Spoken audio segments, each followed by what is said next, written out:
खासै चाहिँ यो अनि चाहिँ बुवाको जुन मङ्गल घाममा त अलि पहिले पनि जस्तै हो त अनि खासमा यो खास गरी केटाकेटीलाई मात्रै यिनीहरूको पोहोर को नहुँगे मैले। सानो मात्रै उयो गरेको होइन हार पकाइज नि टिका लगाइदिँदैन त खै आशिक आशिक पि मनमा नि आशिक छिटो छिटो फाचा पि धेरै धेरै पढ्नु छिटो छिटो फाटा बुझ्दैन लिम्बू भाषाहरूले धेर पढ्छ यसले मे ठुल्दिरको नानी बि ए कन लुकम्या वा राङ्ने न यता कानमा कि कानमा सुरी दिने हुन्छ अन्त चुरे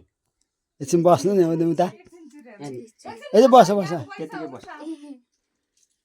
यो चाहिँ जय जय थो द्वारा त पढ्नु राम्रो जय जय होस् कन अर्को न